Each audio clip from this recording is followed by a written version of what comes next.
लोकमत podcast nation के इस विशेष podcast में आई जानी मानी अदाकारा शशि शर्मा, जिन्होंने मैसूर की महारानी, टीपू सुल्तान जैसे 250 टीवी शो से दर्शकों के दिल में विशेष छाप छोड़ी है। और फिर परदेस, राजा की आएगी बारात, बादशाह और लज्जा जैसी करीब 200 से ज्यादा फिल्मों से दर्शकों के दिल पे राज किया। उनका बेहतरीन अभिनय और बेबाक अंदाज आज भी दर्शकों के बीच मशहूर है। तो हो जाइए तैयार अदाकारा शशि शर्मा की लाइफ जर्नी और उनका अनफिल्टर्ड अंदाज देखने के लिए। 90 का वो दशक, दूरदर्शन, बड़े बड़े TV serials, historical TV serial, और उनमें कुछ एक ऐसे जो अपने आप में आज तक माइलस्टोन है। नमस्कार, मैं हूं राघव शर्मा और आप देख रहे हैं लोकमत राजस्थान का पॉडकास्ट स्पेशल। जी हाँ, जैसा कि मैंने मेरे इंट्रो में बात की कि बड़े सीरियल्स, हिस्टोरिकल सीरियल्स जो कि अपने आप में एक माइलस्टोन स्थापित करते हैं, और वो माइलस्टोन बनाने वाले वो अभिनेता जो ज़िंदगी में एक उस मुकाम तक पहुंच चुके हैं कि आज तक उनके अभिनय की छाप सभी के दिलों में है। एक ऐसे ही बॉलीवुड अभिनय से रिलेटेड अभिनेता, अभिनेत्री हमारे साथ इस समय स्टूडियो में मौजूद है। मैं उनका स्वागत करना चाहूँगा और उनसे बात करेंगे आज दिल की। मैम, बहुत बहुत स्वागत है। शशि शर्मा मैम, जयपुर से। थैंक यू मैम, आज जब पॉडकास्ट के लिए बात हुई तो मन में बहुत खुशी हुई। सबसे पहली खुशी तो इसलिए आज मैं उनके साथ पॉडकास्ट कर रहा हूँ, उनके साथ इंटरव्यू लेने का मुझे मौका मिला है, जिन्हें मैं बचपन में टीवी में देखता था। हालांकि मुझे काफ़ी बार मौका भी मिला कि मैं आपसे मिला भी, फ़ोटोज़ भी हुई और भी हुई, बट आज आपके साथ रूबरू बैठा हूँ तो ये मेरी खुशनसीबी है। तो इसके लिए सबसे पहले आपको बहुत बहुत थैंक यू, बहुत बहुत आभार कि आपने आज समय दिया हमें। शुक्रिया। अब बात करते हैं historical TV serial the sword of Tipu Sultan, Mysore की महारानी शशि शर्मा जी। जयपुर से आपने वो लीड रोल आपको चुना गया। आपने क्या कुछ कहना चाहेंगे? क्या माहौल लगा उस समय? किस तरह का स्ट्रगल देखा आपने? किस तरह की बातें सामने आई उस समय? देखिए, मैं ये कहना चाहूँगी राघव जी कि जब वो सीरियल मैंने किया था तब तक मेरी फिल्म लाइन में एक राजस्थानी मूवी थी, चांदा थारे चांद, जिससे मेरी एंट्री हो चुकी थी। उससे पहले मैं भी आप ही की तरह से टेलीविज़न, दूरदर्शन में थी, छोटे छोटे मतलब एंकरिंग करती थी, क्लास एंकर थी, और विविध भारती के मैं प्लेस किया करती थी। वहाँ की मैं एक क्लास डब आर्टिस्ट थी। जी। तो कुछ एक दो प्ले भी मुझे करने पड़ने का मौका मिला। बाकी धरती दुरारी तो काफ़ी पॉपुलर था, आपने सुना होगा। उसके करीब 2000 शोज़ हम लोग ऑलरेडी कर चुके थे ऑल ओवर द वर्ल्ड। उसके बाद जब वो फिल्म की तो उसका पोस्टर लगा हुआ था सामूद पर। तो हालांकि वो इस कैरेक्टर के लिए ना आर्टिस्ट चुन के लाए थे, अच्छा, बॉम्बे से। अच्छा। उनको पता नहीं था, लेकिन उन्होंने कहा कि यार ये लड़की कौन है, इसको ढूंढा जाए। अच्छा, मतलब पोस्टर में देख के? पोस्टर में देख ओके। तो वो खोज शुरू हुई। 4-5 लोगों ने बताया, किसी ने कुछ बताया, किसी ने कुछ बताया। खैर फाइनली वो मेरे पास पहुंचे और 3-4 दिन हो गए थे। तब तक क्या है, फ़ोन हुआ नहीं करते थे हमारे पास, उस टाइम नहीं, लैंडलाइन हुआ करते थे। तो खैर उस समय जो बातचीत हुई तो प्रोफेशनलिज्म के हिसाब से मैंने ये काम शुरू नहीं किया था, मैं शौकिया ही कर रही थी उस समय तक तो। और जब ये काम शुरू हुआ और बुलाया गया तो उस समय कहते हैं ना कि पेरेंट्स का बहुत बड़ा वो था कि इतने बजे नहीं जाना है, इतने बजे जाना है, और ऐसा करना है, वैसा करना है। फिर भी खैर समय को मैनेज किया गया और गए हम लोग। तो रात हो गई थी काफ़ी, और वो लोगों के क्या है, अकबर साहब शूट किया करते थे इसको। तो अकबर खान साहब का क्या था कि वो रात को ज़्यादा शूट करते थे, डे में बहुत कम शूट करते थे। हो सकता है कि मतलब धूप का भी प्रॉब्लम रहता है, हाँ, लाइट इफेक्ट वगैरह, और वो सब कॉस्ट्यूम ड्रामा था तो उसका फ़र्क पड़ता था। अच्छा, अब हम पहुँच तो गए। उन्होंने मुझे कहा कि एक 4 लाइन मुझे बोलने के लिए कहा। मैंने कैजुअली कहा कि नहीं मैं तो रेडी हूँ। अच्छा। तो उनको लगा कि ये बहुत ओवर कॉन्फिडेंस है क्या, आप इसको तैयार कर लो, मैं एक शॉट लेके आता हूँ। मैंने कहा नहीं सर, आप ये सुन लीजिए, मेरे को जाना है जल्दी। तो उनको बड़ा अजीब सा लगा एक बार कि भाई कोई नया आर्टिस्ट है और इस तरह से कह रहा है। तो उन्होंने कहा नहीं, इनकी बात में कुछ सच्चाई है जी। तो उन्होंने मेरा वो ऑडिशन दिया ऑडिशन मिल लिया, मतलब सुन लिया उसको एक उस अच्छा। तरह से, तो वो उनको बहुत अच्छा लगा। उन्होंने बोला कि अभी कोई महारानी दूसरी काम नहीं करेगी, यही महारानी काम करेगी। तो वहाँ से महारानी मैसूर पैदा हुई हाँ। जयपुर की। बस फिर वो पहले वो कुछ एपिसोड का था और उसको वो लोग वाइंड अप करने वाले थे, लेकिन पब्लिक डिमांड इतनी बन गई कि वो उसको उन्होंने लास्ट तक कंटिन्यू करना पड़ा। निश्चित तौर पे भाई ऐसा 90s में होता था, मैं तो छोटा था, मैं भी देखता था दूरदर्शन पे, जैसे महाभारत आता, रोड्स खाली हो जाती थी। टीपू सुल्तान भी जब सीरियल आता था उस टाइम की भी मैं आप सभी को बताना चाहूँगा, जो नहीं देख पाए थे आप एक बार वापस सर्च करना, देखना। जो उसकी लेगेसी थी, जो स्टोरी लाइन थी, जिस तरह का कैरेक्टराइजेशन था, सभी कैरेक्टर्स ने जीवंत कर दिया था उसको पूरे को। जो पूरा द स्वॉर्ड ऑफ टीपू सुल्तान बनाया गया था, जो युद्ध दिखाते थे, जो चीज़ें दिखाते थे, क्लैशेस दिखाते थे, बिल्कुल। क्योंकि उस टाइम ना तो इतने एनिमेशन के सोर्सेज थे, ना VFX के सोर्सेज थे, उसके बाद में भी जो है इतनी सारी चीज़ें करी। अच्छा, उसमें है ना सबसे अच्छी बात जो लगती थी जैसे आपको दिखाया खट, मैसूर की महारानी, म्यूजिक वो बिल्कुल उस टाइप का, फिर आपकी आंखें और जो आपका कॉस्ट्यूम था पूरा, तो इसमें भी मतलब आपने अलग से इसकी प्रिपरेशन, तैयारियां कुछ और रही थी? हाँ, नहीं एक्चुअली वो जब रॉब जो ये दिखाना जब था ये वाला। फाइनल हो गया था तो जी, जी। दूसरे दिन ये हुआ कि हमारे जो वहाँ के कॉस्ट्यूम डायरेक्टर थे या जो भी डिज़ाइन वाले थे, मुझे उस दिन नाप के लिए जैसे बुलाया गया, मेजरमेंट वगैरह किया गया। तो हर कोई ये चाह रहा था कि नहीं, इनका तो मैं कॉस्ट्यूम मैं बनाऊंगा, इनका डिज़ाइन तो मैं बनाऊंगा। एक राम कुमार शर्मा जी थे जो बहुत अच्छे चित्रकार रहे हैं, नामी चित्रकार रहे हैं। वो कहते थे नहीं, मेकअप तो मैं बनाऊंगा इनका, अरे। दूसरा कोई डिसाइड नहीं कर सकता। और वो बस एक होता, कभी कभी होता है ना कि कुछ चीज़ घटित होनी होती है, बस वो उस तरह से होता चला गया। और उसमें मैंने एक अपनी आइज़ का है ना एक वो रखा था, क्योंकि जहाँ पे मेरा एक क्लोज आता था, एंड मुझ पे होता था, तो वो एक आइज़ आती थी कनिंग वाली, तो उसमें ना लोगों को बहुत अच्छा लगता था वो। तो वो मैंने एक अपना एक ट्रेडमार्क रखा था। हाँ, ट्रेडमार्क मतलब आइडेंटिटी उससे हो गई थी बिल्कुल, यूँ हाँ। करके। और वो मतलब दौर बहुत अच्छा था, क्योंकि एक तो अच्छी कहानी, हिस्टोरिकल कहानी, प्रॉपर कहानी, फिर उसके अंदर उसको आपने जिया, चीज़ें करी, मतलब देखने सुनने के अंदर। और उसको मतलब पहले तो रिपीटेशन होते भी नहीं थे, अब अगर आज की डेट के अंदर वापस वो चले, वो रिपीट हो, तो जाहिर तौर पे आज की जनरेशन जो है काफ़ी कुछ सीखेगी भी उस चीज़ से। मैम, जो नेक्स्ट इसके बाद रहा, मतलब ये एक आपको दी स्वॉर्ड ऑफ टीपू सुल्तान के अंदर बहुत अच्छा रोल मिल गया, इसके बाद का सफ़र फिर किस तरह शुरू हुआ? क्या उसके बाद कुछ स्ट्रगल लगा या फिर आसानी से चीज़ें मिलनी शुरू हुई? देखिए, कोई भी काम करने में स्ट्रगल तो होता ही है। जी। पहली चीज़ तो ये थी कि मैं जयपुर से मुंबई शुरू में तो मैं जा नहीं पाई थी, पर 2 साल बाद मुझे शिफ्ट होना ही पड़ा। उसके बिना काम नहीं होता था, क्योंकि मेरे पास टीपू सुल्तान के टाइम पे ही बहुत सारे प्रोड्यूसर्स आ गए थे जो जी। मेरे साथ फिल्में करना चाहते थे। तो मैं उनके लिए जाती थी और शूट करके वापस आ जाती थी। तो वो दौर अच्छा रहा। और उस समय एक ऐसा था कि जैसे कहते हैं ना, एक अप्सरा उतरती है हाँ। और लोग वेट करते रहते हैं, निश्चित तौर ऐसा एक वो दौर था। तो जी। बहुत मज़ा आया, और एक्चुअली काम करके भी उस समय बहुत मज़ा आया, क्योंकि वो जो काम होता था ना, वो बड़ा मेहनत से होता था। उसमें क्या है, बाकायदा जो डायलॉग लिखे हुए हैं वो बड़े प्रिपेयर होते थे। हमारी जो टीम होती थी वो बड़ी प्रिपेयर होती थी कि हमको चाहिए क्या। आज तो क्या है, बहुत सारी चीज़ें, कैमरा घुमाया, ये हुआ, वो हुआ, VFX कर दिया, हो गया। बिल्कुल। तो उस चीज़ को आप कंपैरिजन नहीं कर सकते थे। हम लोग हाथ से सब मेहनत से करते थे उस चीज़ बिल्कुल। को।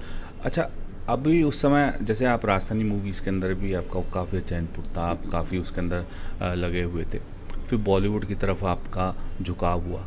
आपको क्या लगता है मैम, मैं आपके दिल से जानना चाहता हूँ, क्योंकि आप वो स्टार हैं, वो आर्टिस्ट हैं जिन्होंने शुरू से इन दौर को देखा है, और आप लोगों ने कोशिश करी है कि राजस्थानी फिल्म्स, राजस्थानी भाषा, ये चीज़ें प्रमोट हो, और बहुत मेहनत करी है आप लोगों ने आगे तक। क्या लगता है आपको कि दौर अभी भी थमा हुआ है, या फिर क्या है, आगे बढ़ नहीं रहा, या क्या कारण लग रही चीज़ें? टू बी वेरी ऑनेस्ट, जी। राजस्थान को बढ़ावा नहीं मिला। जैसा कि यहाँ जी। का कल्चर है, यहाँ की प्रॉपर्टी है, यहाँ का खान पान है, यहाँ की रिचनेस है, वो अगर हम एक्सप्लोर करने जाएं तो उसका अंत ही नहीं है। बिल्कुल। इतनी अच्छी अच्छी कहानियाँ हैं, इतना अच्छा अच्छा, मतलब बहुत सारी चीज़ें हैं जिनको अगर आप उजागर करने जाएंगे ना तो कुछ है ही नहीं। और उसका मैं ज़्यादा श्रेय देना चाहूँगी गवर्नमेंट को, कि गवर्नमेंट ने कभी ध्यान नहीं दिया। क्योंकि मुझे कभी कभी दुख होता है, जैसे हमारे जो वीणा वादक थे हाँ विश्वमोहन बिल्कुल, भट्ट साहब, विश्वमोहन भट्ट साहब। तो वो हमारे तो एक्चुअली सर ही थे, क्योंकि मैं उस समय क्लासिकल में डांस में थी और वो अच्छा। टीचर थे संगीत संस्थान में। तो जैसे उनको ग्रेमी अवार्ड मिला और जगह के देशों ने उनको बहुत सराहा, आज भी सराहते हैं। बिल्कुल। जैसे हम आज महाराष्ट्र में शिफ्ट हो गए तो महाराष्ट्र हमको भर भर के प्यार देता है। हमारी एक आवाज़ पे हमारे को इंटरव्यू मतलब इनविटेशन आ जाता है, सीएम का हो या डिप्टी सीएम का हो या किसी का हो। यहाँ तो ऐसा लगता है कि आप कहीं है ही नहीं, आप हैं क्या? निश्चित तौर, बिल्कुल। आई एम सो सॉरी, बिल्कुल बट ये बिल्कुल सही प्रैक्टिकल बात कर रही हूँ कि यहाँ पे हम लोग पता नहीं कितनी बार शायद पूछ चुके होंगे कि मैं तो, मेरा इंटरेस्ट था कि जब मैं जहाँ की हूँ कम से कम वहाँ के लोग उसको जाने तो सही कि आप हैं कौन और क्या कर रहे हैं और क्यों कर रहे हैं। लेकिन बड़ा दुर्भाग्यपूर्ण रहा कि यहाँ से वो रिस्पांस मिल नहीं पाया। और मैंने जितने भी लोगों को देखा, जो आर्टिस्ट यहाँ से गए, काम तो बहुतों ने किया, लेकिन कुछ 2 सीरियल करके वापस आ गए, कुछ 2-4 फिल्में करके वापस आ गए। पर मैं डटी रही, मैंने 35 साल पूरे किए, अभी तक मैंने रिटायरमेंट लिया नहीं है। बिल्कुल बिल्कुल। तो अब जब तक जहाँ में जहाँ है करती रहूँगी। नहीं, निश्चित तौर पे बिल्कुल करना चाहिए। और देखिए ये जो दुख और दर्द जो मैम के ने बयां किया और है मैंने ना, जो बताया ना कि आज मैं कई लोगों को ऐसा देखती हूँ कि जिनको, जैसे मैं एक बताऊँ, मैं मतलब कंपैरिजन नहीं है, जैसे हमारे यहाँ गुलाबो है, वो एक काल सपेरिया का डांस करती हैं, उनको पद्मश्री दे दिया गया यूं ही। और हम लोग जो इतनी शिद्दत से काम करके आए, इतना सारा काम करके आए, 200 फिल्में की, 250 सीरियल की, मतलब कहाँ? बिल्कुल। और आप मुख्य किरदार हैं और क्या आप खाने का काम कर रहे हैं क्या? नहीं, ये उसमें बड़ी मेहनत लगती है। तो यहाँ कोई सोचने वाला ही नहीं है, अच्छा कुछ सोचने वाला ही नहीं है। तो ये बड़ा दुख होता है कभी कभी। नहीं, ऐसा ही एक दुख अभी मुझे आईफा में हुआ था मैम। हाँ जी। आईफा हमने देखा, कवरेजेस कर रहे थे हम लोग, राजस्थानी कलाकार सब नज़ारत।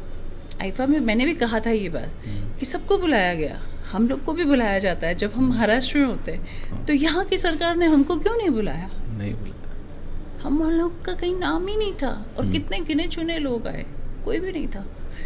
तो वहाँ पे बड़ी तकलीफ होती है कि हमारी गवर्नमेंट सो रही है। बिल्कुल। फिल्म नीति बनाने की बात करते हैं राजस्थान गवर्नमेंट, फिल्म नीति बनाएंगे बनाएंगे बनाएंगे, लेकिन बोलते बोलते गवर्नमेंट ही पलट जाती है, लेकिन काम कुछ होता नहीं। नहीं, गवर्नमेंट बदले उसका भी कोई अफसोस नहीं। जैसे वसुंधरा मैम थी तो उन्होंने कुछ कम से कम इनिशिएटिव तो लेने की कोशिश की थी ना कि हम लोग फिल्म सिटी बनाएंगे, ये बनाएंगे। उसके बाद तो हम लोगों ने कितनी बार, जैसे सपोज सीएम से मिलना चाहा, अभी जैसे दिया कुमारी जी हैं, वो हमारे सामने, हम लोग अकबर द ग्रेट शूट किया करते थे, हमारे साथ रोज बैठती थी। आज वो मिलने तक को तैयार नहीं है, जैसे बहुत सारे लोग। तो क्या किया जाए उसका? ठीक है, उनकी मजबूरी है, उनके अपॉइंटमेंट्स हैं, लेकिन मैं ये कहना चाहती हूँ कि आप अपनी थोड़ी प्रायोरिटी दीजिए। होनी चाहिए मैम कला के क्षेत्र में, क्योंकि देखिए एक जो कलाकार होता है ना, वो कलाकार सिर्फ यही चाहता है कि वो जहाँ से आया है, जिस जगह का परचम, पे तो लोग पहचाने हैं। जी, सबसे बड़ी बात। बाकी जगह तो ठीक है, अपनी मिट्टी वाले अगर नहीं पहचानेंगे तो फिर लानत है हमारे आर्टिस्ट होने पे। बिल्कुल, क्योंकि जो आर्ट का क्षेत्र है उसके अंदर इतनी मेहनत लगती है, इतने स्ट्रगल, इतनी परेशानियाँ, हर तरह की बातें, मतलब आप भी जानते हैं किस तरह की परेशानियाँ होती हैं, किस तरह के माहौल होते हैं, किन किन परिस्थितियों से गुजरना पड़ता है। उसके बाद कहीं जाके एक अच्छी स्टोरी मिलती है, अच्छा कैरेक्टर मिलता है, उसमें मेहनत लगती है अपने आप को स्थापित करने की, कैरेक्टर को कनेक्ट कराने की लोगों से, और फिर कहीं जाके शोहरत मिलती है। तो इतनी शोहरत कमाने वाले हमारे राजस्थान के, हमारे जयपुर के लोग हैं, अगर उनको हम ही नहीं पहचानेंगे, हमारी गवर्नमेंट नहीं पहचानेगी, तो एक कोफ्त जो है जीवन भर बनी रहेगी। अच्छा मैम, इसमें जो बॉलीवुड की तरफ वापस रुख करते हैं, बॉलीवुड से भी काफ़ी प्यार मिला आपको? बहुत मिला, बहुत। बॉलीवुड के अंदर आपकी जो माइलस्टोन आप मानती हैं मूवीज़, और इसके अलावा हम बात करें जी के भी जो शोज़ थे आपने किए, उनमें सबसे ज़्यादा किसको मानते हैं कि भाई इससे जो है और डेवलपमेंट आगे मिला? देखिए, मैं किसी के साथ कंपैरिजन करूं ये तो थोड़ा ज़्यादती हो जाएगी। अच्छा। पर जैसे टीपू सुल्तान मैंने किया, टीपू जी, जी। सुल्तान के बाद महाभारत किया, महाभारत के बाद जय श्री कृष्णा किया। जी। तो जय श्री कृष्णा का सत्यभामा लोगों को आज भी बहुत पसंद आता है। तो वो अब वो चाहे आप धार्मिक रूप में देख लीजिए या उस किरदार को देख लीजिए, क्योंकि आज भी मैंने जैसे देखा कुछ बच्चे लोग मुझे मैसेज करते रहते हैं, तो वो ये लिखते हैं कि इस कैरेक्टर के लिए सिर्फ आप ही बने हो, जी जी। दूसरा कोई है ही नहीं। हाँ। और कोई कर नहीं सकता था। तो ये मैं अपने आप को नहीं बल्कि अपना सागर साहब को इसके लिए बधाई देना चाहूँगी कि उन्होंने बहुत मेहनत करके उसको हमको चुना और उस काबिल बनाया। निश्चित। महाभारत में भी जैसे बी आर चोपड़ा साहब थे, तो उनके साथ मेरी करीब 20 साल की जर्नी रही कंटिन्यू। जो भी उनके शो रहे मैं रही और मेरा इतना अच्छा एक उनके साथ बॉन्ड था कि जैसे अगर नया शो बन रहा है तो वो कभी हम लोगों को ये नहीं कहते थे कि आप ऑफिस आके मिलिए। अच्छा। जब शो डिसाइड हो जाता था तो उसमें से कैरेक्टर निकाला जाता था और हमसे कहा जाता था मैम से पूछ लीजिए ये कैरेक्टर है, ये सुना दीजिए, इसमें क्या ऊंचा नीचा लगता है कुछ, और उनसे डेट्स ले लीजिए। अरे वो इतनी कनेक्टिविटी थी, इतना विश्वास था आपस में। विश्वास करते थे और इतना रिस्पेक्ट करते थे। और उनका मैं एक किस्सा सुनाऊं आपको। जब उनका शो औरत चल रहा था, औरत एक बहुत बड़ा शो था, मंदिरा वेदी और मैं औरत तेरी कहानी जो था, तो उसमें मेरा एक ठकुराइन का रोल था। अब यकीन मानेंगे कुछ एपिसोड हो गए, हमारे यहाँ जो एक चाइल्ड कलाकार थे राजू बिट्टू, जो वो डायरेक्टर हो गए थे उस समय, तो मस्ती चलती रहती थी कि 4 कैमरा से शूट करना है और काम भी कर लेना है, लंच में क्रिकेट भी खेलना है, तो वो सब चलता था। तो क्रिकेट में खेलने के बाद सडनली मुझे राजू ने बोला कि शशि मैम आपको पापा जी ने बुलाया है। मुझे क्यों पापा जी बुलाएंगे, तुम मजाक करते हो मेरे साथ? नहीं, हमारे में मजाक चलता था, वो लोग मतलब खुले हुए थे काफ़ी। तो मैंने कहा नहीं, वो मुझे क्यों बुलाएंगे, मैंने इग्नोर कर दिया। मैंने कहा ये लोग मेरी टांग खींच रहे हैं।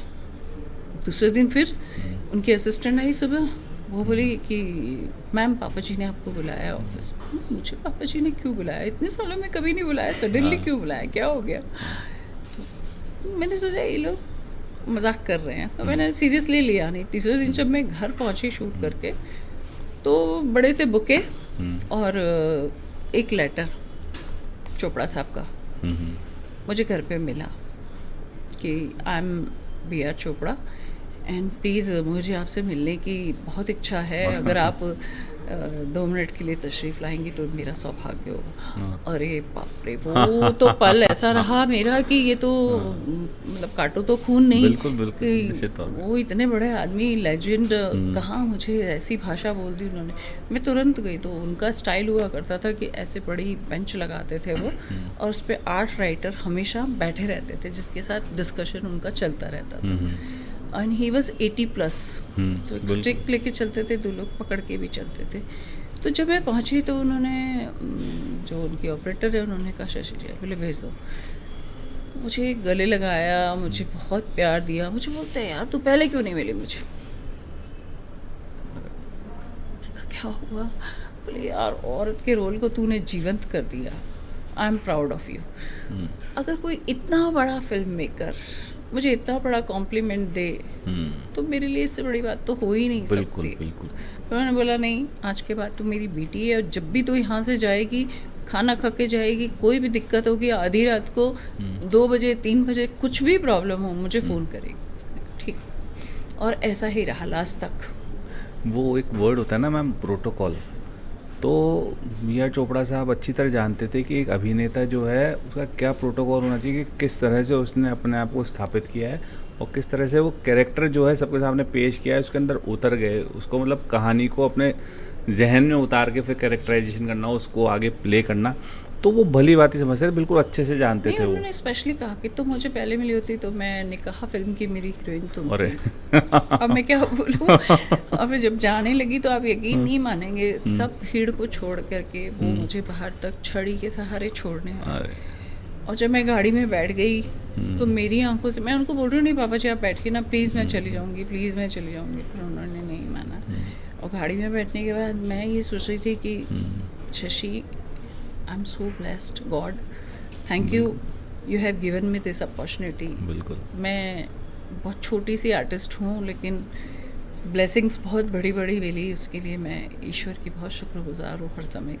निश्चित तौर पर हमें होना चाहिए, और यही उपलब्धियाँ होती है जीवन के अंदर कि आपको लोग याद करते हैं, आपने जो अभिनय किया, जो आप दिखे टीवी पे, बड़े पर्दे पे आप दिखे, उसको लंबे समय तक याद रखना, यही एक चीज़ है। और इन्हीं चीज़ों के लिए जो है आदमी प्रयासरत रहता है, मेहनत करता है।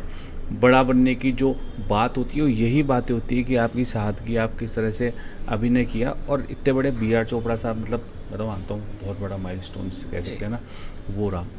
अच्छा, एक सवाल मैम, एक बड़ी इच्छा आती है सवाल पूछने की कि जैसे हिस्टोरिकल और माइथोलॉजिकल सीरियल्स हुए, उसके अंदर कोई कैरेक्टर अपन ने किया, तो उस कैरेक्टर को करने के बाद में अगर अपन कोई बॉलीवुड मूवी के अंदर दूसरा कैरेक्टर चुनते हैं, तो अपने को क्या बहुत ज़्यादा ध्यान रखना पड़ता है क्या, जो अपन ने पहले जो कैरेक्टर किया उसके अकॉर्डिंगली वो भी कैरेक्टर थोड़ा सा वैसा रहे, मतलब बाउंड्रीज़ के बाहर ना जाए? देखिए, हर कैरेक्टर मैं तो ये कहूँगी कि बिल्कुल अलग होता है, आप उसको एक सा बना ही नहीं सकते। अगर आप उसी दिशा में अगर उसको लेके चल रहे हैं तो वो लोग बहुत कम एक्सेप्ट कर पाते हैं। जैसे किसी किसी कैरेक्टर में आपने देखा होगा, महाभारत के कुछ कैरेक्टर हैं जैसे, तो लोगों को वो लगता है कि अच्छा ये बोल रहा है तो ये वही लग रहा है।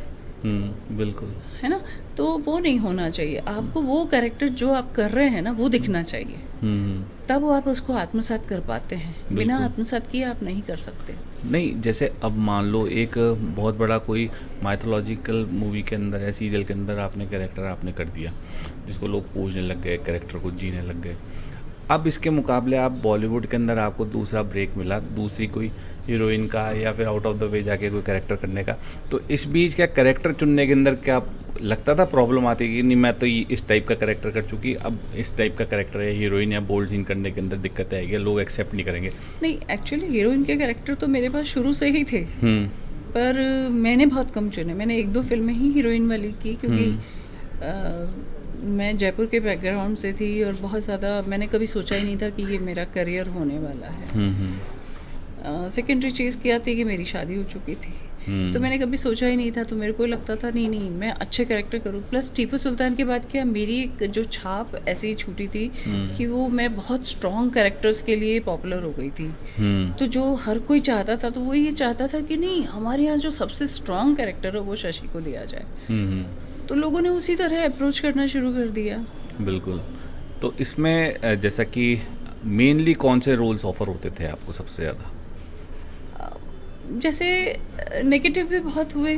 जैसे महाभारत अपने आप में कुछ लोग कहते हैं कि नेगेटिव था, उसी तरह जैसे अकबर द ग्रेट था तो जोधाबाई मैंने किया तो बिल्कुल अपोजिट था। और इस बात पे मीडिया से बहस भी हुई थी। उन्होंने शर्त लगा दी थी अकबर साहब के साथ कि नहीं जी, ये तो इनका फेस नेगेटिव है तो ये तो नेगेटिव ही कर सकती हैं। बोले नहीं, मेरा जब प्रीमियम होगा ना, मैं आप लोग को इन्वाइट करूँगा, आप लोग मुझे जज करके बताइएगा कि ये नेगेटिव है कि पॉजिटिव। उन्होंने बाकायदा प्रीमियर रखा था। और जब प्रीमियर हुआ उसके बाद उन्होंने कहा कि नहीं, आर्टिस्ट होता है, आर्टिस्ट का फेस कोई नेगेटिव पॉजिटिव नहीं होता, उसकी परफॉर्मेंस होती है। हाँ, यही बात जाना था कि कुछ लोग तो परसेप्शन बना लेते हैं कि नहीं, ये तो इसी जोनर के कैरेक्टर के अंदर मतलब फिट रहेंगे, वैसा रहेंगे। लेकिन एक आर्टिस्ट के पास में यही सबसे बड़ी टास्क वो होती मेरा है। पॉजिटिव रोल था। उसके बाद जैसे महाभारत रहा, श्री कृष्णा रहा, सत्यभामा, वो बहुत पॉपुलर रहा। उसके बाद अपना चंद्रकांता रहा, वो बहुत एक बड़ा माइलस्टोन था। युग था, मतलब काफ़ी बड़े बड़े शो थे उस समय तो, कि जो आज आप देखने भी बैठेंगे तो आपको दोबारा वो पूरा सिनेरियो याद हो जाएगा और आपको ऐसा लगेगा कि नहीं, वाह, ये क्या टाइम था। वो टाइम मतलब मैं कहता हूँ मैम गोल्डन पीरियड था। गोल्डन पीरियड हम लोगों के लिए भी, टीवी इंडस्ट्री के लिए भी और सब आर्टिस्ट के लिए भी। बिल्कुल, क्योंकि आप लोगों के साथ में और भी इतने कैरेक्टर्स जो साथ में कर रहे थे, इतने बड़े नाम निकले उस समय। चंद्रकांता की जैसे जिक्र चला, चंद्रकांता भी देखने हम संडे को बैठ जाते थे। वो गाना तो गाते ही रहते, चंद्रकांता की कहानी पूरे टाइम चलता रहता था। अब उसके अंदर जो आपके साथी कैरेक्टर्स थे तो उसमें भी बड़े बड़े नाम काफ़ी निकले आगे जाके। उस समय कैसा मतलब रहा? म्यूचुअली जैसे आप लोग वर्किंग करते थे, एक साथ बैठते थे, कईयों ने मतलब स्टार्टिंग भी करी थी चंद्रकांता से, बाद में बड़े बने थे, क्या रहा, कैसा लगा था उस समय का? बहुत अच्छा लगा, बहुत अच्छा लगा। सब लोग साथी कलाकार थे और अच्छा काम। और पहले कैसा था ना कि वो एक ईगो नहीं होता था, जैसे हम लोगों ने अजनबी भी किया डैनी साहब के साथ, तो बिल्कुल बिल्कुल वो एक ऐसा बिल्कुल अलग करेक्टर था, बिल्कुल पॉजिटिव करेक्टर था। और उसमें जैसे जब पहली बार हम लोग शूट कर रहे थे तो राजौरी में शूट कर रहे थे, जो पहला शूट मेरा हुआ था वो राजौरी में हुआ था। और वो लोग इतने अच्छे ढंग से शूट करते थे कि जैसे एक टीम होती है ना, टीम को वो ट्रिप पे लेके जा रहे हो जैसे। अच्छा इतना आर्टिस्ट को खुला रखते थे कि यार जल्दी उठ जाओ, सुबह 7 बजे से देखो अपन 7 बजे तक काम करेंगे और 7 बजे के बाद देखो अपन लोग बॉन फायर करेंगे। अच्छा तो लोग एक्साइटेड रहते थे, कंफर्ट जोन दिखाना जरूरी कंफर्ट था। जोन दिखाते थे। और वो आराम से 10 बजे तक अपना सब खा पी के ना, फिर उसके बाद बोलते देखो सुबह जल्दी उठना है। हाँ, तो सब लोग उठ भी जाते थे। बिल्कुल नहीं भाई, मैं तो पहले क्या होता था, और पहले इतने रिलैक्स मूड में काम हाँ। होता था। और कई बार तो ऐसा होता था जैसे सपोज राइटर ने कोई सीन लिखा, सपोज डायरेक्टर को पसंद नहीं आया, फाड़ के फेंक देते थे, शशि जी बताइए ना जरा 4 लाइन लिखिए, तो वो आप उसमें इम्प्रोवाइज कर लेते थे। आज तो कैसा हो गया, आप लकीर के फ़कीर हो गए हैं। बिल्कुल चैट जीपीटी पे बनाते हैं आजकल तो। हाँ, आजकल वो हो गया है। और जैसे डैनी साहब थे उसमें, तो हम लोग इतने कंफर्ट जोन में काम किया हम लोगों ने कभी भी। वो भी एक बहुत अच्छा परिवार रहा, उनके साथ भी एक घरेलू संबंध रहे। रोमेश शर्मा जी रहे, बिल्कुल तो उनके साथ भी जब तक उनका चलता रहा हम लोग करते रहे। फिर ये जो प्राइवेट चैनलों का जो सिस्टम आया उसमें उन्होंने घुसना उनको पसंद नहीं आया, तो ठीक है, इट्स ओके। नहीं, ये वही इसलिए कहते हैं ना गोल्डन दौर, क्योंकि देखो सब लोग आप लोग साथ काम करते थे उस टाइम, इतने मोबाइल वगैरह ये भी नहीं थे, तो सब सेट पे बात भी कर लेते थे और भी होती थी, गुफ्तगू भी होती थी। अब आजकल तो सब अपने अपने बिजी रहते हैं, सारा सिस्टम ही मतलब जो है बहुत, हाँ। चेंज हो चुका है सारा का सारा। अच्छा, चंद्रकांत और जो उस टाइप के सीरियल थे, जैसे उस टाइम में मतलब कुछ एनिमेशन वगैरह कुछ चीज़ें नहीं, लेकिन उस टाइम तंत्र मंत्र के सीरियल बनाना, वो सब कुछ दिखाना, मेहनत भी बहुत लगती थी, बहुत मेहनत लगती और थी। आप लोगों का स्पेशली मैं कहूँ कि कैमरा डिवीज़न की बात करें, उनका तो होता ही था लाइटमैन का, प्लस जो आर्टिस्ट था, आर्टिस्ट को बार बार हर चीज़ का करेक्टर एक्सप्रेशन देना और चीज़ें करना, वो बहुत नहीं, जैसे वो लोग फॉग वगैरह क्रिएट करते थे, आजकल तो सब मशीनें आ गई हैं, फटाफट हो जाता है। हम लोग कितनी कितनी देर तक धूप में जलते थे, लाइट में जलते थे। राइट। HMIs होती थी उस समय पे, हाँ, बहुत सॉफ्ट तो लाइट्स नहीं बहुत होती थी, बिल्कुल। बहुत मुश्किल होती थी। रिफ्लेक्टर्स होते थे, बिल्कुल। तो धूप में शूट करते थे, तो वो ज़माना था। अच्छा, उस समय जो स्क्रिप्ट्स होती थी कैसे चूज़ करते थे आप लोग? स्क्रिप्ट सुनते थे और किस टाइप की स्क्रिप्ट ज़्यादा चूज़ नहीं, करते थे? देखिए जो आर्टिस्ट होता है ना वो थोड़ा सेंसिटिव होता है। जी। आर्टिस्ट का कैसा होता है, अगर एक डायरेक्टर है या कोई राइटर आपको स्क्रिप्ट सुना रहा है, तो अगर उसने 4 शब्दों में आपको पूरी स्टोरी नरेट कर दी, तो आप खुद समझ जाओगे कि कैरेक्टर क्या है। आज वो चीज़ नहीं है। बिल्कुल। आज अगर वो 4 लाइन आपको सुनाने बैठेंगे तो वो शाम हो जाएगी, पर शायद स्टोरी ख़त्म नहीं होगी। हाँ, नहीं, वो पूरा बंच मतलब देते इतना तो। इतना उनमें वो पावर रहता था कि जहन में क्या चल रहा है वो A to Z उन वर्ड्स में आ जाता था। बिल्कुल। ऐसे कोई मतलब मन में आपके बात रही हो आज तक कि इन डायरेक्टर के साथ काम करना था लेकिन कर नहीं पाए, या मन में रह गई? मेरी इच्छा थी कि मैं संजय लीला भंसाली साहब के साथ काम करूं, वो अभी तक मुझे मौका नहीं मिला मौका है। नहीं। मिलेगा तो मैं ज़रूर करूंगी। और अभी बीच में भी जैसे SS राजा मौली जी के साथ मैं 2 फिल्में करने वाली थी। लॉकडाउन में सब कुछ फाइनल हो गया था, पर कुछ इंटरनल प्रॉब्लम हुई, तो वो 2 फिल्में अभी थोड़ा सा बैक साइड में हैं। मैं ईश्वर से चाहती हूँ कि वो आएँ वहाँ। नहीं, निश्चित तौर पे हम भी कामना करेंगे कि जल्द से जल्द आप जो बड़े नाम आपने लिए हैं इनके साथ आप दिखें। ड्रीम रोल कोई आपका? ड्रीम रोल मुझे बहुत सारे मिले। अच्छा। बहुत सारे मिले। मतलब जैसे मैं बचपन में अपने आप को एक सोचा करती थी ना कि मैं एक अभिनेत्री हूँ, या मैं ऐसी हूँ, या मैं ऐसी हूँ, तो मुझे रोल बहुत सारे करने मिले। जैसे मीना कुमारी जी की फिल्म पे पाकीज़ा फिल्म बनी थी, उसी तरह से एक फिल्म, शॉर्ट फिल्म उन्होंने बनाई थी सिनेविस्टा वालों ने, तो वो एक बहुत अच्छी फिल्म बनी थी, और उसमें उन्होंने मुझे पूरा रेखा जी का लुक दिया था। तो वो मतलब उस लेवल तक के मैंने काम किए जो मेरी बियॉन्ड कैपेसिटी थी। जैसे मैं डांस कथक में मैं विशारद कर चुकी हूँ। अरे वाह। और मैंने इंडिया को रिप्रेजेंट किया था जापान टोक्यो में फोक और कथक में, वहाँ से मैं गोल्ड मेडलिस्ट भी हूँ। अरे वाह, अरे वाह। तो ये इंडस्ट्री को पता ही नहीं था कि मैं एक डांसर भी हूँ अच्छी, तो उसमें मुझे वो मौका मिला, लोगों ने वो भी अप्रिशिएट किया। फिर थोड़ा सा क्या था, नेगेटिव लोग जैसे लोगों को पसंद आता था तो लोग ये समझ लेते थे कि नहीं आर्टिस्ट बहुत खतरनाक होगा, डर लगता था ऐसा वैसा। जितने नेगेटिव आर्टिस्ट होंगे ना, नेगेटिव कैरेक्टर करने वाले, वो बहुत अच्छे होते हैं, दिल के बहुत अच्छे होते हैं। बिल्कुल, तुम देखते थे प्राण साहब का, लेकिन हाँ, प्राण साहब के साथ भी मैंने काम किया, पर मैंने उनको देखा इतने हम्बल, इतने अच्छे और इतने मैनरिज्म वाले। मतलब डैनी साहब को मैं बताऊं, हाँ, डाउन टू अर्थ लोग हैं हम सारे। डैनी साहब के साथ मैंने धरती पुत्र की थी पहली फिल्म, उसके बाद ही मेरी पहचान बनी। फिर अजनबी किया, अजनबी के बाद हमने की तुम्हारे हवाले वतन साथियों। तो he is a different person, he is a king. बिल्कुल, आप उनको बिल्कुल समझ ही नहीं सकते कि ये वही आदमी है क्या, है वही इंसान है क्या। मतलब रोल बिल्कुल अलग है, और personally he is a jam of a person. अच्छा, ऐसा कोई खास रोल आपने अभी तक निभाया हो जिसके लिए आपको एडिशनल प्रिपरेशंस करनी पड़ी हो? ट्रेडिशनल प्रिपरेशन जोधाबाई के लिए की थी। अच्छा। क्योंकि जोधाबाई का जो किरदार था वो एक चैलेंजिंग किरदार था, क्योंकि जो मधुबाला जी की फिल्म आ चुकी थी तो लोगों के जहन में था पृथ्वीराज कपूर और जो जोधाबाई का किरदार जिन्होंने किया था शोभा जी, तो लोगों के जहन में था कि नहीं एक वैसा ही कुछ होगा। पर इसको इन्होंने कुछ थोड़ा सा अलग शेप दिया था। और जब शुरुआत हुई थी तो मैंने इनसे कहा कि नहीं आप शुरू में ही मुझे बुड्ढा बना दोगे तो मेरा कैरियर ख़त्म हो जाएगा। तो वो बोले नहीं नहीं नहीं नहीं, मैं इसको मैनेज करूँगा। ये मैं सिर्फ उसके लिए बना रहा हूँ कि हम लोग यहाँ से शुरू कर रहे हैं ऐसे टूके। और वो बहुत अच्छा बना आगे। ऐसे ही सेम अजनबी में हुआ था। अजनबी में आपने देखा हो तो वो बहुत दमदार रोल था, एक मदर इंडिया टाइप, जिसको बहुत सारे अवार्ड भी मुझे मिले उसके लिए, औरत के लिए भी बहुत सारे मिले।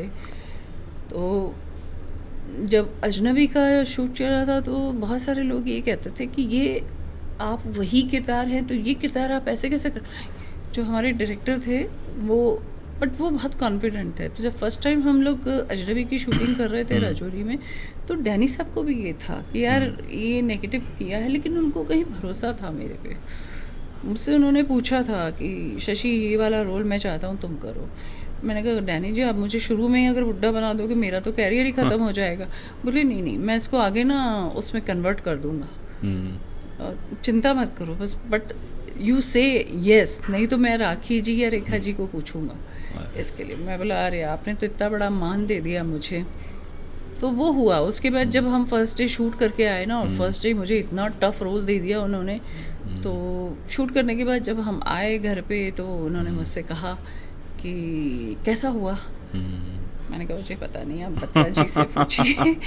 तो पीछे पीछे बत्रा जी आए, हम लोग ना मैस में रुके हुए थे। उन्होंने फटाफट मॉनिटर लगाया, और उस समय वो VHS टेप हुआ करते थे, तो वो लगाया, सिस्टम चालू किया। उन्होंने वो सीन देखा। सीन देखने के बाद वो आए और मेरे डोर पे नॉक नॉक नॉक। और मेरे को ऐसा लग रहा था पता नहीं मुझसे क्या गलती हो गई, अभी नाराज़ होंगे, गुस्सा करेंगे। नहीं, पर उन्होंने मुझे हक कर लिया और मुझसे बोले कि यार I am proud of you, मेरी एक्सपेक्टेशन पे तुम 101% खरी उतरी हो, और अब मुझे चिंता नहीं है। हाँ, नहीं होता है ना मैम, जो डायरेक्टर्स होते हैं, मतलब मैं तो मानते दूरदर्शी होते हैं, वो तो पहले ही देख लेते हैं ना पूरा फ्रेमिंग वगैरह सब कुछ कर आके कैसे क्या रहा होगा। अच्छा, बॉलीवुड का जो मतलब काम है, वहाँ करियर बनाना हुआ फिल्म इंडस्ट्री के अंदर, टीवी इंडस्ट्री के अंदर, जयपुर जैसे ट्रेडिशनल जगह से आप बिलोंग करते हैं, ब्राह्मण हैं, शर्मा है, तो परिवार के साथ काफ़ी खींचमतानी वगैरह सब चीज़ें रही होगी। कब से सपोर्ट मिलना फिर शुरू हुआ परिवार का? इस जर्नी के लिए मैं कहना चाहूँगी, पहले मैंने ऐसे कभी सोचा नहीं था।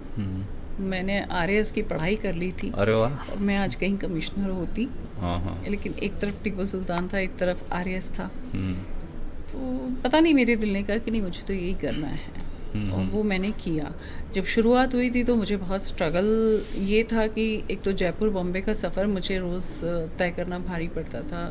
फैमिली थी, छोटी बच्ची थी, और उसके बाद फिर वहाँ जा कर के आपको फेस करना पड़ता था, क्योंकि मैं सिंपल इंसान थी, जयपुर से गई थी तो बहुत हाई फाई नहीं थी।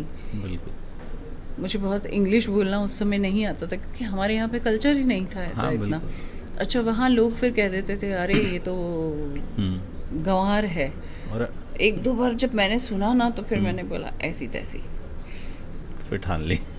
फिर मैंने क्या किया, मैंने इंग्लिश न्यूज़पेपर निकाल के पढ़ना शुरू किया, अपने आप को कम्प्लीटली ट्रांसफॉर्म किया। अब आज कोई कुछ नहीं बोल सकता, आज सब कुछ आपके सामने है। तो मतलब मुंबई जाने के बाद, जब मुंबई में कुछ अच्छे प्रोजेक्ट्स करने के बाद फिर सपोर्ट मिलना ज़्यादा शुरू हो गया फैमिली? सपोर्ट नहीं, एक पहचान मेरी टीपू सुल्तान से बन गई थी, क्योंकि उससे पहले से? बहुत सारे डायरेक्टर प्रोड्यूसर मेरे पास आ चुके थे। उससे पहले ही मैंने करीब 10 फिल्में साइन कर ली थी अरे वाह। टीपू सुल्तान के टाइम पे ही। अच्छा अच्छा। तो वो मेरी शुरुआत हो गई थी। सबसे पहली फिल्म मैंने कमल मास्टर जी की थी, चाहूँगा मैं तुझे, जिसमें डबल रोल था मेरा पहली फिल्म से ही। फिर धरती पुत्र की थी जिसमें जयप्रदा और मैं हीरोइन थे। तो ऐसे मतलब मेरी 10 फिल्में ऑलरेडी फ्लोर पे जा चुकी थी। तो उससे क्या सपोर्ट मिला कि मैं ऑलरेडी मार्केट में एस्टेब्लिश हो चुकी थी, एस्टैब्लिश हो गए थे। और लोगों को ये लगता था कि नहीं, जैसे एक ऐश्वर्या जिस समय आई थी तो लोगों को क्रेज़ होता था कि अरे ऐश के साथ हमको काम करना है। वैसे ही मेरे साथ भी लोगों को क्रेज़ होता था कि हमको शशि जी के साथ काम करना है। तो बस वो सिलसिला चलता गया, हम पीछे मुड़ के देखने का मौका ही नहीं मिला। तो इस बीच परिवार को टाइम देना वगैरह कैसे मैनेज होता था? सब करती थी मैं, मतलब अच्छा। मैंने आज अपने बच्चों को भी ब्रॉटअप किया, परिवार को भी देखा, मेरे इन लॉज को भी देखा, मेरी फैमिली को भी देखा। मैं जो शूट करती थी उसमें एवरी ओकेजन के मेरे साथ 3-10 दिन मैं छुट्टी डालती थी कि मैं हूँ ही नहीं अवेलेबल, आपको जब करना है तब करिए। और वो टाइम मेरा फैमिली का टाइम होता था। बहुत सालों तक ऐसे ही किया कि, और फिर जब कभी अगर मुझे मालूम पड़ा कि 2-4 दिन मेरा गैप है तो मैं भाग आती थी। नहीं नहीं, अच्छी बात है। तो देखिए, एक अपने आप को इस्टेब्लिश करना, अपने साथ अपने फैमिली का नाम इस्टेब्लिश करना, उनके साथ में आप जहाँ से हो, मतलब आपके शहर का, आपके प्रदेश का, इंडिया का नाम इस्टेब्लिश करना एक बहुत बड़ा टास्क होता है। लेकिन उस टास्क को कंप्लीट किया हमने, बहुत मेहनत करी, और आज इस लेवल पे हैं कि इन्हें नाम से जानते हैं, इनके कैरेक्टर से जानते हैं, इनकी एक्टिंग से जानते हैं, इनकी एक्टिंग के कायल हैं लोग। बहरहाल बातें बहुत लंबी है, लेकिन इस समय की भी जो बाध्यता है। मैम, हमारे पॉडकास्ट में हम हमेशा जो भी हमारे अचीविंग गेस्ट आते हैं उनसे मैं निवेदन करता हूँ कि एक आपकी तरफ से मैसेज, संदेश पूरे देश को और ख़ास तौर से यूथ को क्या देना चाहेंगे आप? मैं आज के दौर में एक बहुत बड़ा संदेश तो ये देना चाहूँगी कि जो हमारा यूथ है वो बहुत भटक रहा है, वो भटके ना। और बहुत सारे लोग ये सपने लेकर के पहुंच जाते हैं मुंबई कि हम तो गए रातों रात, हम तो स्टार बन जाएंगे। नहीं, वहाँ बहुत भीड़ लगी पड़ी है। बिल्कुल, बहुत बड़ी और बात। पहले वो ज़माना नहीं था, पहले लोग भेजते नहीं थे, उसको अच्छा नहीं मानते थे। और आज जो है, आज वो अच्छे अच्छे घर के लोग वहाँ पहुँच जाते हैं और वो ये सोचते हैं अपने पेरेंट्स का पैसा बर्बाद करते हैं। मैं उनसे रिक्वेस्ट करना चाहूँगी कि आप शॉर्टकट्स मत अपनाइए, और अगर आपका सिलेक्शन नहीं होता है तो आप उस ईश्वर पे ज़रूर भरोसा करिए कि उसने आपके लिए कुछ बहुत अच्छा चुना हुआ है। जो ये अगर आपके लिए नहीं है तो कुछ और बड़ा, इससे बड़ा आपके जीवन में होने वाला है।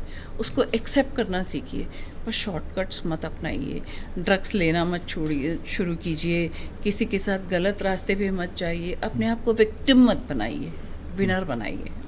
निश्चित तौर पे बहुत अच्छी और बहुत गहरी बात जो है मैम ने कही है, क्योंकि मैम देखिए बॉलीवुड इंडस्ट्री के अंदर है, सब चीज़ें देख रही है, तो इन्होंने एक साफ तौर पे आपको एक रास्ता बताया है कि आप जाते हैं, मेहनत कीजिए, आप में टैलेंट है, उसका फ़ायदा ज़रूर मिलेगा। अगर नहीं भी मिलता है तो ऊपर वाले पे भरोसा रखिए।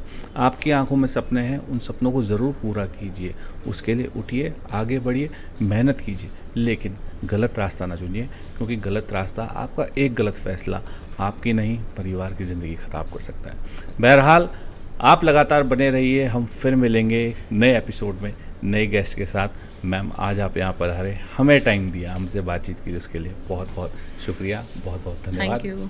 देखते रहिए लोकमत राजस्थान।